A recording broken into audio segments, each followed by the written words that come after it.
Playing scales with correct fingering and good legato is at the heart of your foundation of good piano playing. Clear understanding of the fingering patterns, particularly where the thumb passes over and under, is essential to your success in this aspect of playing the piano. Using visual cues on your score to mark landmarks where we have similar fingers in each hand, arrows for moving over and under, will help you master this skill. One of the most effective tools is to look at the patterns that we have in our 24 major and minor scales. For instance, of the 24 scales, 10 of them have exactly the same fingering, and they happen to start on the white keys, both the major and the parallel minor. As we develop that, what we like to call the number 1 scale fingering, you can look at how the entire hand crosses over the thumb, whether it's the 3rd finger or the 4th finger. Typically, students will want to master this task doing not only 1 octave, but also 2. We know that moving beyond 2 octaves, that skill simply repeats itself at octaves 3 and 4. The right hand, similarly, will cross under with the thumb. And so you're going to shift that across the keys. You want to avoid moving your arm up and down, but think of a lateral motion across the keys. As you look at the music, it's also helpful to think of the geography on the keys. For instance, C major has all white keys.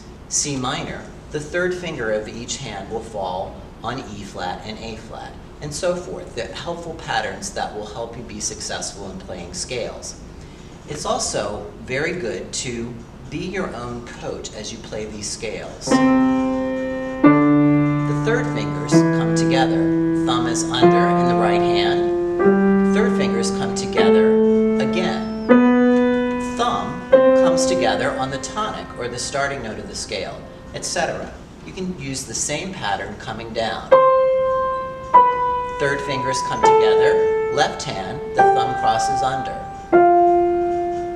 3 comes together in both hands, and thumb on the tonic, and so forth. And so you can use that to also call out the colors of the scale keys that are being played, and then look at the other patterns that you have, for instance, with the black key fingering rule, where the 2nd and 3rd finger, whether they're black or not, play 2 and 3, and around the group of 3 black keys, we use fingers 2, 3, and 4 in both hands. A great example of that is D flat major. 2 black keys, thumb on a white key, 3 black keys, thumb on C, and you're done. Another helpful way to practice your scales, because they're single notes, is to do clusters. 2 and 3, thumb, 2, 3, 4. And that way you can see in a different way how the pattern of the scale is laid out. You'll want to practice those very slowly with the metronome so that you can progress very evenly on your scale playing, and also be aware of the correct fingering, the correct geography, and the correct notes.